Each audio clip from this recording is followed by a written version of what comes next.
Okay, so for this video we have a Wills Gardner 25-inch U5000. And this is monitor number 6 of 7 of the recent Worlds of Fun monitor haul. And I think I've only actually done a video on 2 of the first 5, because one of the Polos and the NT2701 and the K7000 didn't actually need any repair work, so I didn't do a video on those because they just needed cap kits and reflows and stuff, and they worked right out of the gate. The one video I did was for the Henrex Polo with the flyback, bad flyback, and the popping cap, and then the NT500DX on the video previous to this one. And I wasn't going to do a video on this one because I have plenty of videos on the U5000, nothing new. But this one has a bad picture tube. But for the way this is right now, I mean, I'm surprised. It has a lot of corrosion here all over the frame. And I don't know how this really could occur in a place like Kansas, well, Kansas City, Missouri. Kansas City, Kansas, Missouri. It splits down the middle, and there's a Kansas side and a Missouri side. But Worlds of Fun in Kansas City, I'm not sure how this could have acquired all this rust on here and corrosion. I mean, there's even rust on the yoke metal parts there. But the monitor does operate. So it's not going to need much in terms of troubleshooting and repair. I'm really only making the video here to try and get the tube fixed. This does operate. I checked it in 1525. It boots up and it works and everything is fine with the chassis, but it's a tube problem. It's unbelievably dim. When I have the brightness and contrast turned all the way down and I turn the screen pot up all the way, the screen pot maxed out, brightness contrast turned down. That's the way you want to set this stuff, is you want to turn brightness contrast all the way down, turn the screen pot up until you get raster lines, turn it back down till the raster lines just go away, and leave it there, and then supplement with brightness contrast. So when I turn brightness contrast all the way down and screen pot all the way up to get the raster lines, I can't even see an image. It's dark with the screen pot maxed out. So the tube is unbelievably dim and tired. And as irony would have it, they actually wrote on here, tube okay, and there's not a single bit of screen burn anywhere on this tube. Disregard all the crap in the background. This is a work area, but there's not a single bit of burn.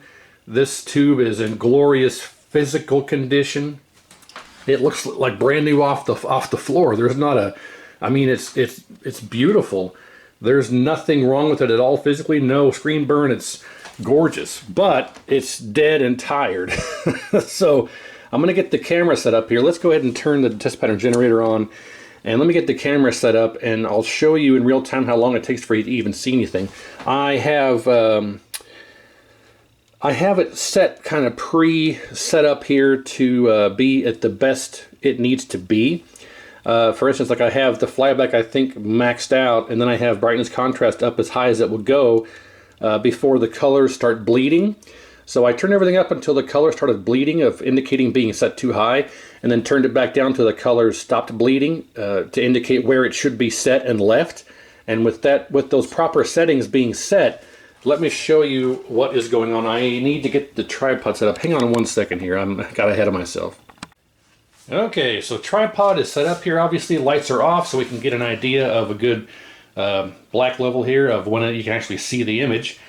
And let's see how long it takes for it to come on and then how bright it gets. So let's see here. 1, 2, 3.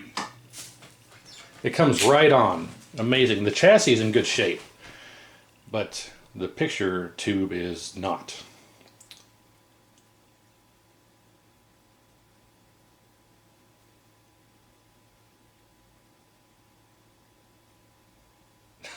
Just there, it slowly creeps in, and that is just abysmal. Yeah, if that's all look how dim that is. It's so much dimmer in person. If I actually turn the contrast up, you can see here that the colors bleed a bit, then back down to where they don't bleed. Right about there. Brightness is all the way up right now. That's all the way down. That's all the way up. So if I turn brightness all the way down, I'm hitting the hold, sorry. Brightness down, contrast, that's all the way down. Brightness, contrast, all the way down. Now the screen pot, if I can do this here, there's focus, screen. That's the screen pot maxed out. That's the screen pot at 100% intensity. That's all the way, oh, I'm sorry. That was 0. I went the wrong way. That's all the way down. That's all the way up. So that's 100% screen pot intensity, and you can, in person, it's barely on there. I should not have to do that. I'm going to turn the screen pot back down. Right, let's put it roughly there. So in a perfect world, that would be, right there would be where you just saw it.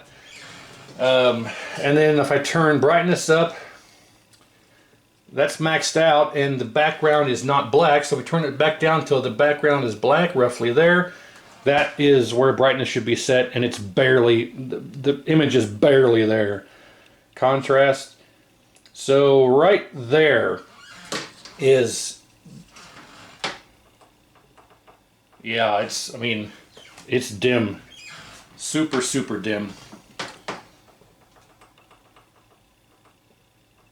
Practically nothing. Well, we got severe convergence problems too. I'll have to fix that. But yeah, it's just not good. I mean, I can leave it run for half an hour, but it should be decent intensity within a minute or so of turning on. So for this video, we're going to be doing a rejuvenation. So hold on to your butts for that. We're going to go through the B&K 480. We're going to get all the settings set up to where they work the way they should for this type of situation, at least for my settings, what I use, and then we'll see if we can make this thing look any better. So let's get it hooked up and see what happens. Alright, so we got the B&K 480 here all hooked up. We got our CR23 adapter here hooked up to the back of the tube. Everything is ready to go, plugged in. But I'm not going to be able to do this on the handheld. It's going to be a lot easier for me to just get you set up on the overhead. And we'll go through the settings and watch what happens here and see if we can bring this old girl back to life. So let's get you on the overhead and go through all this stuff. So the first thing you want to do when you go through all this stuff is to make sure everything is in the off position, all the way down, turned off. Nothing set to where it shouldn't be, so when you power it on, nothing gets spiked. So everything is turned all the way down, and we're on the red.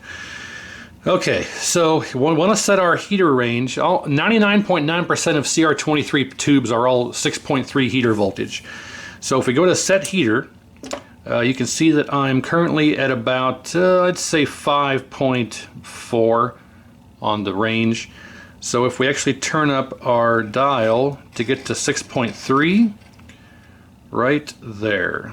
So you can see HTR, and the orange here is your heater voltage range, so we're at 6.3. So now we can go to, we're not worried about heater leakage or G1 leakage, as you can see. We got some heater leakage, nothing for G1, but G1 voltage. Okay, the manual is going to tell you specific settings to put this stuff to, but I'm going to make a disclaimer here and say that with the settings you're about to see me set this to, I have never once ever damaged a tube or made it worse than it already was with these settings you're about to see. So, you know, disclaimer, you can set these settings the way you want to, you can do it per the book, but the way that I do it here that you're about to see has never damaged a tube and is almost always successful. So that being said, okay, so we got G1 voltage. We want to set that to roughly 25, which is the first section, roughly right there on the very first line past bad. G1 is down here on this bottom range, and we want 0, 10, 20, 25 is where I set the G1 voltage to. Now the G2 cutoff, we want to make sure we're selected over to red, and we turn this to get to about roughly the same thing, but you want to do it slowly because you don't want to interject too much at one time. I mean, it should have started moving way before that, so this tube is tired for sure. But we'll go to about 30. I do about 30, and then it falls back down, so we'll leave it. So right now the Rejuvenator is pumping 6.3 volts into the heater for the tube, and the heater is glowing, and you get neck glow and everything. That's the heater that's doing that. So we're at roughly 30, it's close enough. We go to green, and you want to go slowly. Okay, there's roughly 30. Blue, roughly 30. Okay, I'm sure people are screaming out, that's way too high, that's way too high, you're going to damage something. Well, I don't think so, because it's never happened to me. In all the years I've been doing this, I've never damaged a tube or made it worse than it already was with these settings. So I just want to, put that out there. You can scream all you want, but this works for me. So we'll go to read emission. So blue is actually in the good. Green is roughly the same, and red. So they're all hanging on, but they should be closer to about 1.4. So we'll see if we can make it. It may not get much higher than that, because we saw how tired this was. It may not get much higher than that, but we'll try. Okay, set color tracking. You want it? There's a set tracking here. That's where I tend to put it. It may not even get to that point. Oh, it does. It gets slightly past it. So there's our set tracking. Okay, now we're going to go straight to rejuvenate. We go to red. Now we're going to hit the button. You don't want to hold the button down. You want to press it down. Well, you do want to hold it, but not too long. You're going to press it and hold it until the needle climbs up to the good, and you want to let go of it. You don't want to hold it on there, because in my experience, if you hold it on there and it bounces around and comes back down, you do have the tendency to possibly damage one of the guns. So I will just press it till it goes up. Once it goes up and stops moving, then I let go of the button. So if we hold the button down until it stops moving, and I let go. And I'll do this about 4 or 5 times. So we'll push it. See, right there it only got to about 1.4. So the second time we're hoping for it to get a bit higher than that. A little higher. Yeah, that's good. Not much higher, still 1.4. Same, it's not climbing up. I'm wanting it to go higher than that. The first initial hit, every successional hit after that, you want it to be a bit higher each time, but it doesn't always work out that way. If the tube is beyond repair, you may not get that result. Yeah, 1.4 seems to be about as high as that's willing to go, but that's not bad. Because, yeah, I mean, 1.4 is what I mentioned just previously about how when you do the emissions test, you want it to be roughly about 1.4, about right in the middle of the good. So that's not actually that bad. We'll hit it one more time. Yeah, 1.4 is the limit of what that's willing to go to. So we switch it over to blue. I'm sorry, green. Switch it to green. These are all supposed to have little indication dots like these do, but they've fallen off over the years. So there's green. Now we want to hit that as well, so we'll press it until it gets to its peak, and then we'll let go. 1.5. So we're hoping to go higher than 1.5 now. No, that one went slightly less. It's not good. Yeah, slightly less. So this is opposite. I'm hitting the high peak on the initial hit, and it's not getting higher. 1.5 still, give or take. Yep. 1.45. Okay, we'll hit it one more time. Yeah, 1.45 is about as high as that goes. Okay, blue. Same thing, 1.45. Can we go higher this time? Nope, none of these are... See, you should see it go higher in succession, every one after the first hit, but it doesn't always work that way. 1.42. Yep. We'll have to go with what we can go with here. And, yep, it's just... This tube may be unrejuvenatable. One more time. We'll hit blue one more time. Yeah, okay. All right, so now we'll go to clean and balance, and we're hoping to get to about 1.0. We're going to hit all 3 guns again, and we're hoping for the needle to get to about 1.0 dead center and kind of hold there for a moment. I'm not holding my breath, but that's the idea here. So we got to about, I don't know, 8.8. Yeah. Green. About the same, 8.9. Blue. Yeah, about 8.8. So, okay. Now, it's a good idea to go to remove shorts and take a screwdriver or something and just tap on the neck So we want to go to red and hit the remove shorts and hit the button and hold it and just tap on the neck in case we created a short. We can get rid of it. So there's green, hit the button.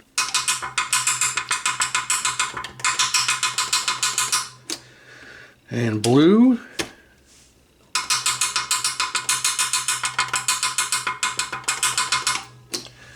Okay, now let's see if our read emission is any better.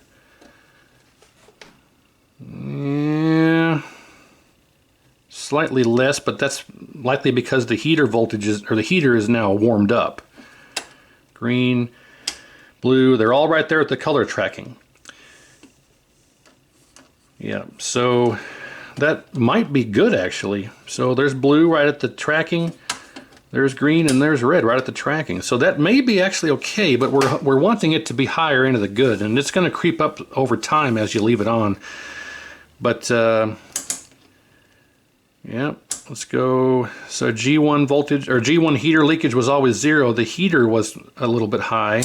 Yeah. Oh, hey, it's less than it was. It's climbing up though. All right. Well, I'm not hopeful, but that's all I can do. So what we're going to do now is disconnect all this, hook the neck board back up, and because the heater is actually hot, it's going to throw off our testing, so we're going to leave it for about an hour. I'm going to let this cool down, let the heater cool down for about an hour, so that way when we turn this on for the first time, it'll be like a cold start, if you will, and I want to see if it's brighter on initial startup from a cold heater versus the hot heater. We know it's going to be bright rather quickly now if I tried it now because the heater's warm. So I want to leave this off for about an hour or so and then fire it up again with a cold start and see if this helped at all. All the settings are going to be exactly as you just saw them. I will not turn brightness, contrast, screen, nothing. When I turn it on in an hour from now, it'll be exactly as we saw it before, where it took forever for it to give you an image. And at that point it was real dim and dark. So yeah, let's get this all hooked, disconnected, get the neck board hooked back up, and then I'll wait an hour, come back, we'll have the camera on the tripod, and we'll see what it looks like after this process. So fingers crossed, we'll see. Okay, well, as you can see, I was able to successfully acquire a setup that will work for what we need here. So obviously I have the main camera here pointed at the tube, and we have the other camera at the rings. So we're going to start here in the middle. This is dead center in the middle of the monitor, and you can really see just how off it is up here. So we're going to start with the 2 rings furthest in the back. And if we move those around, you can see how the red and the blue, so this ring here moves the blue out. We want to go back to the center with the blue and the red, and then move the whole assembly together. Yeah. So let's move on to the middle 2 rings.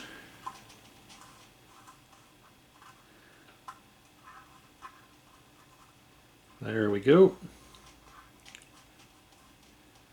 Hey, how about that? Look at that. Beautiful. That is just about perfection right there. Hey, what's up? So the problem now is that up here it's perfect.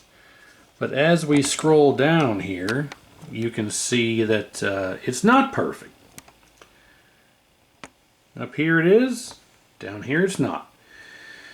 And our corner that we had the problem with before, if we move over to the corner here, you can see that, oh, sorry about the light. Let's see if we can block that.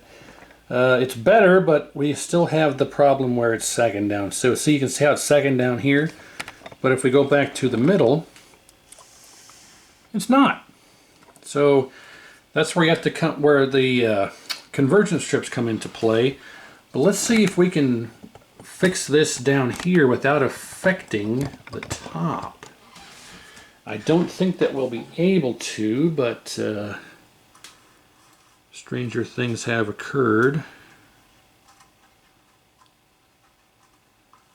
I don't want to mess it up really any further.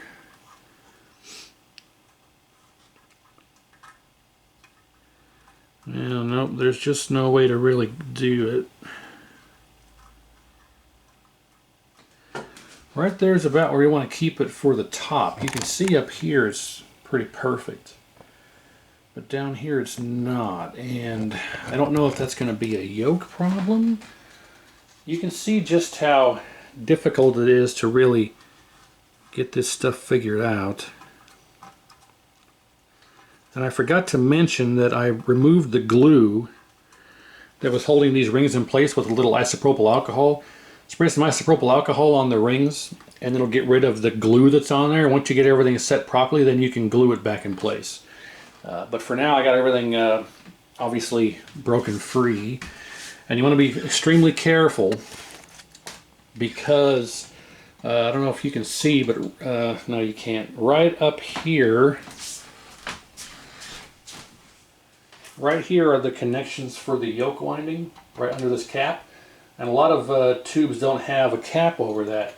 What'll happen is you'll touch those while the monitor's running and you'll get a nice shock. So it goes without saying you want to be very careful with what you're touching and be very cognizant of what's going on, because you will, not that I've ever shocked myself, but this will shock you pretty good. So if it doesn't have the cap on there, make sure you know what you're doing here before you start wiggling around on those. But yeah, it's perplexing how the top half is good, but the bottom half is not. And that's why convergence can be just an absolute nightmare. You end up having to...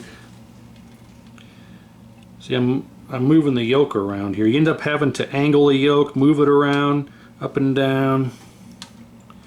And you can see here, if we zoom in a bit further, you can see how just the act, like over here, I'm going to lift the yoke up. I'm just moving the yoke up and down. It's not secure. So as you can see, just the simple act of moving the yoke around affects the convergence. So I'm wondering if I should loosen this up and slide it a bit closer to, you can loosen this screw right here, slide it a bit closer to the tube. See if that'll make a difference here.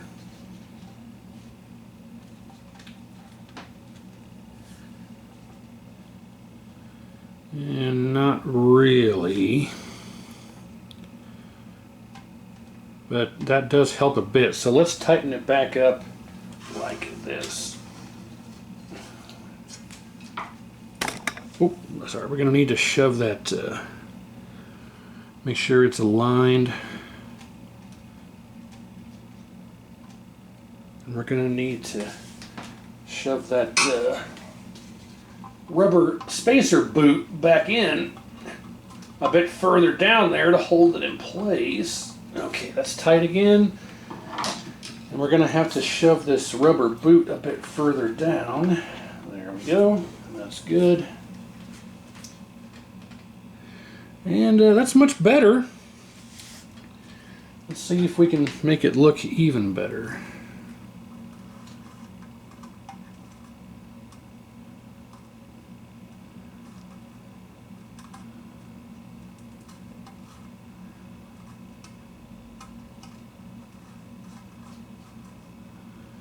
Okay, that's those two. Now let's go back over here to this side. Hey, that's a bit better. Let's try again on these.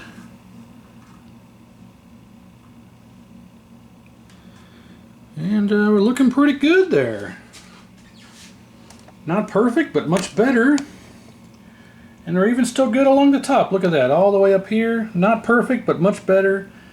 And as we go down, it's still within hot jambalaya. And I dare say that that is pretty good. Let's go all the way around here. And let's just take the camera free off the tripod. And if we look here in the corners, we're going to definitely need some convergent strips for the corners. Yeah, look how bad that is. I'm not adjusting anything else from this point because everything else is good. If we go down here, That's pretty good. Not perfect, but pretty good. All around here, as you can see. And yep, those corners good along here. And as we get up here, again, our corner is not good. So we're going to grab some convergence strips and shove those in the corners here. If we can get this corner taken care of and this corner taken care of, I think we'll be about 99% good to go. So a quick and easy adjustment there, as you can see, and of course from how it used to be, how we are now, it's completely out of whack. So just over time, this stuff gets misaligned. Yoke moves around. Internally, the gun's misaligned. It just, over time and usage, that's what happens. So we got the convergence somewhat tackled. We got to get those two strips in the corners, and that'll take care of convergence. We have the rejuvenation complete. If we can get this convergence 100%, then we can do the rebuild and do one last test and call this done. So let's grab some convergence strips and see if we can work some magic on that. Okay, so here we are in the corner up here, and you can see that we have the convergence problem. You look over here, the convergence is great.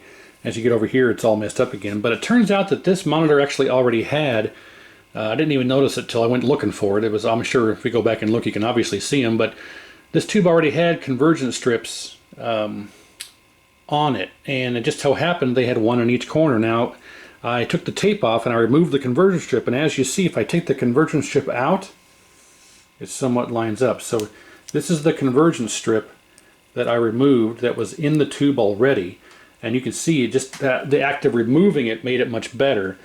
If we look here, you can see that it was installed right here, the adhesive backing, and it went down there in the yoke. And this was the strip, so I just simply removed it, and that really made it much better. I mean, you can see how much better that is. And the same thing with the upper right corner. If we look at the upper right corner, it's not perfect, but let's move this over here so we can block that light here. If we look at this corner, it's not much better, but, well, it's better, but it's not perfect. So if we were to take this convergence strip and put it back in here and move it around and find the right zone here, you can see how this is just a piece of plastic with a magnet on the end, and you shove it in here in between the yoke and the tube, and you can see how much of a difference it makes and how it affects it. So if we were to do something like, oh, that might not be too bad. I'm not worried about the edges here because it'll be stretched beyond the edge during the game. But I'm trying to find a happy medium, and I'll say roughly there is good. So I'll have to get some glue and glue that back in place, but that's not bad right there. I mean, of course, the problem with these tubes over time is that the perimeters get fuzzy. You can see how the edge here is blurry compared to the rest of it, and that's just over time the guns don't work as well, and the edge of the tube will be blurry where the middle will be crystal clear, and that's just an effect of having an old tired tube. There's not much I'm going to be able to do about that. However, I should be able to grab some, I'm going to grab some super glue here, or cyanoacrylate to the more educated of us. We'll put a little bit on here, and then I'm going to find the sweet spot for where it needs to be, and we're going to tack it in. I'll say, man, the edge is so blurry, it's hard to really get a good read on where it should be.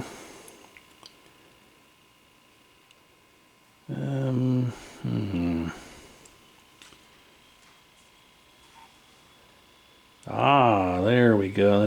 We're going to do it right there.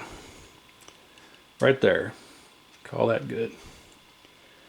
Okay, so that's that corner figured out. Now let's grab the other corner. That looks pretty good. Good enough. I mean, it's blurry because of the old tired tube, but that looks pretty good. To me, anyway. Alright, so now let's grab this other corner. And let's put our light blocker. This is low video production here. Put our light blocker there. And let's put a little super glue on this puppy here. And let's find just the right spot for this one. It's pretty good already, but I'd like it to be a bit better. I'll say, hey, right there is not bad. Well, a little bit. Let's go right there with it. Okay. Alright, some of this is probably, user induced by moving the yoke around, but I had to move the yoke around to get the middle of the image good. And there we have it. I think that is pretty darn good. Let's get the camera off the tripod here. And I would have to say that that is pretty good. Good enough for government work. The corners are blurry because of the old tired tube. But we have some pretty good convergence compared to how we started, what we began with. And I'll have to say that that is very acceptable for the condition of what we're working with. So, yeah, very happy with that end result. So with that being said, let's get this all torn down, do the cleaning, the cap kit, the reflow, all the work, the neck board repair, transistor traces, everything done that we normally do to these. Then we'll go through and set the B+ and talk about the jumper here that needs to be set, and the vertical sweep mod is what that is, and get it mounted to the heatsink like it should be for the vertical IC. And just go through everything and give it one last look over, get it all repaired, and then do one final test, and we'll have a successful rejuvenation and repair. So, one moment. Let's see how it all turns out.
Okay, just like that, all rebuilt, all touched up, all reflowed. Neck board work complete. All of the transistors have been realigned and everything is secure. None of them are wobbling anymore. Resistors lined up. Caps replaced. You saw that I used the little 1-inch brush to brush all the dirt off. Nice and clean, looking good. New flyback, because the old one, I removed it because it's got this big capacitor. People refer to it as a bleeder box, but it's basically one big giant capacitor. And I've seen too many times this thing fail and start oozing out black pus and arcing and sparking, and so I just removed it completely. And I had a new flyback, so brand new flybacks installed, full reflow, full cap kit, nice and clean. I went through and installed the vertical sync mod with the screw, so it's secure as well. And we've got it set for 15 kilohertz. I changed it over, so we need to move this over to the jumper, which is right there, because we'll be testing on 15. It was set to 25 for our initial testing earlier. Wiped the remote board down, got everything hooked back up. As far as the reflow goes, I touched up all of the interconnections here for the neck ribbon cable and the connections for the remote ribbon cable and the video headers, anything else and everything else that needs it, all the power supply section, the video selector connector here, I got all those reflowed as well. Normal, very high failure common point are those header pins, and everything else is good to go. Now I do want to mention that I think even though this tube was super tired, I'm amazed because the video selector is in good shape. Come off of there, you. Okay. I mean, it's not burned up. It doesn't show. This chassis is basically in a condition of almost new. There's no burn points. There's no signs of high usage, high life. The pins aren't burned up. The selector plastic's not burned up. The connector is not burned up. It's just very odd. Like this was a low hour chassis that somebody must have put on a high hour tube. I just don't have any answer as to why it appears to be a low hour chassis on a high hour tube. So maybe because someone put tube OK on there that they changed the chassis out at some point. But basically, yeah, all the work is now done. I have turned the new flatbacks come shipped with the screen pot all the way down, so we have to turn it up slightly. So I'll turn it up right about there, and we'll see how that works. How long it takes for the tube to power up and show an image. But yeah, so let's get this all hooked back up. Make sure that it still works after all the rework, and verify that we have a good, decent image still. Then we'll get our B+ tested and get it set, and call it fixed up. Now, for those of you who may not have seen my other videos, you can tell what chassis this is because of the way that it looks. Just kidding. You can see here WGM2550. So it's Wells Gardner monitors, 25-inch U5000. That's how you can tell and identify what these chassis are. Other than the fact it's got the video selector connection here, so that's a dead giveaway. And the U5000 has the coil here for the width. You can adjust this width up and down until your heart's content. It doesn't actually change the width. This coil is just in the circuit to provide a closed circuit, but you adjust the width from the control remote board. This actually doesn't really serve a purpose other than completing the circuit. But on the U5000, it's mounted right here, and this location here is where it's at on the 2000. So you can easily identify a U5000 by the fact that the width coil is mounted right here. For the 5000, you can easily identify because of these two connectors here for the video selection. The 74 and the 75 are identical, except the 75 has the width transistor mounted remotely, and there's a little harness here, connector. So all four chassis are easily identifiable if you know the specific visual differences on them. But anyway, all right, so we have the vertical sweep mod installed properly. So with that being shown and everything else being done, I think we are good to go for testing out. So let's get this back on the tube and turn it on and see if I did anything wrong, and how long it takes for the tube to power up and show an image, and then kind of go from there. So here we go. All right, here we go. We got anode, neck, yoke, ground, power, video, remote.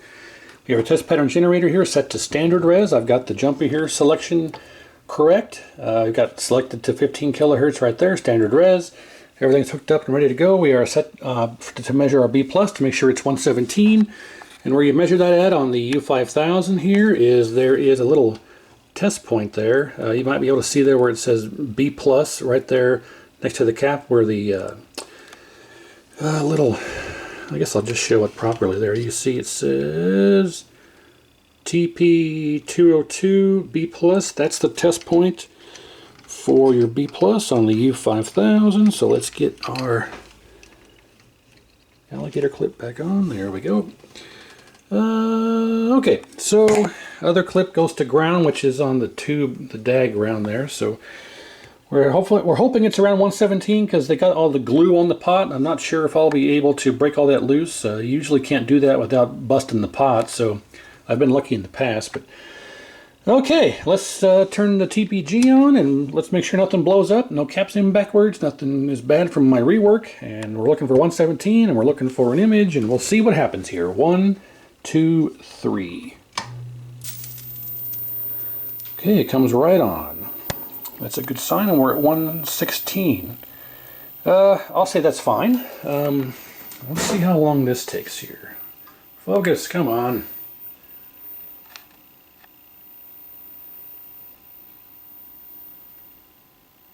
Any day now.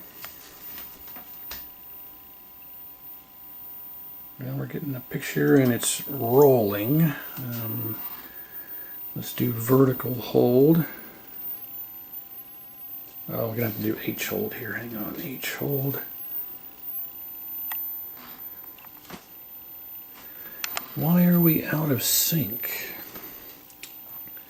And I may need to turn the flyback up a bit.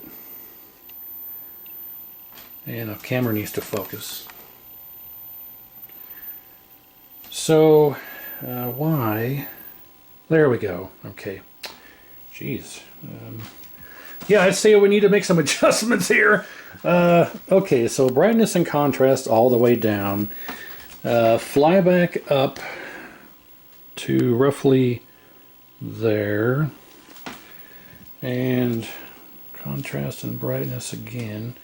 You know what? Let's get this on the tripod here so I can do this a bit better for you guys. Hold on. Alright, well, as you can see, I've got it all dialed in now. I was planning on filming the process of tweaking, you know, the color pots and the brightness and the contrast and the position and everything. And it turned out to take about half an hour to kind of get this all dialed in, with the tube originally being so weak. After rejuvenating it and getting all of the color pots balanced and you know, the RGB and screen size and position and brightness, contrast, focus, screen pot, all that stuff, it took about half an hour, and this video is already longer than it needs to be. So I went ahead and just decided to go ahead and get all that done and then show it the result here on camera.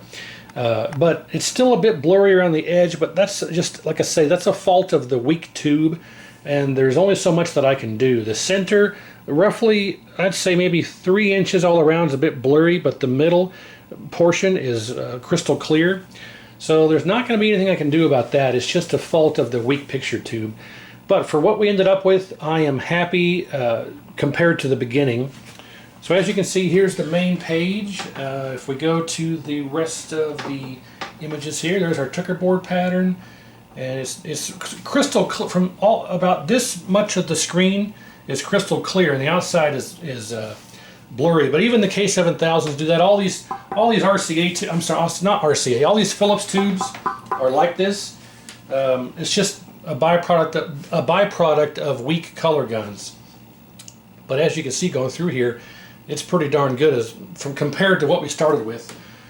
So let's go ahead and switch it over to medium res just to check that. We already know that it was working before, but let's look at our B plus. As a matter of fact, 116.8, 117.0. So our B plus is dead on accurate. So let's turn this off, flip it to medium res, and turn it back on.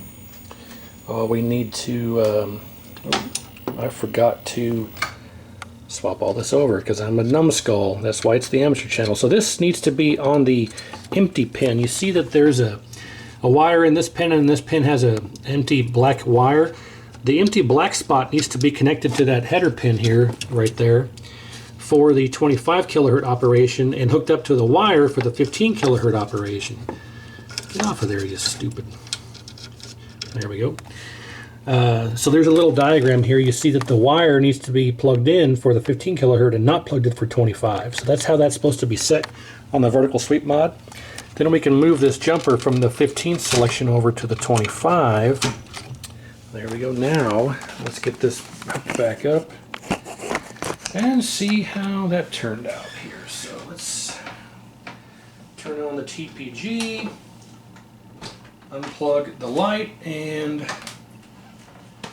okay, right back on. It's going to be all different because medium res and standard res have a different resolution, so the screen changes around from place to place.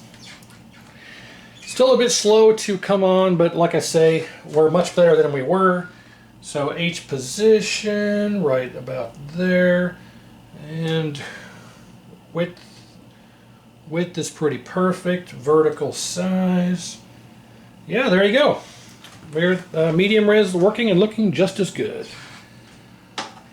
So let's cycle through. Yep, awesome. So we have a working, repaired, rejuvenated, all the jazz, convergence and everything. We got a fully restored and repaired and working U5000. I'm very happy with that. So hopefully you learned something. Thanks for watching. Like, share, and subscribe. The next video on the channel will be about a U2000, and hopefully it doesn't need all the same amount of work. But just, I mean, that is a far cry better than it was before. So get yourself a rejuvenator. It's worth its weight in gold. All right, that being said, stay tuned for the U2000 next, and I appreciate it, and we'll see you then.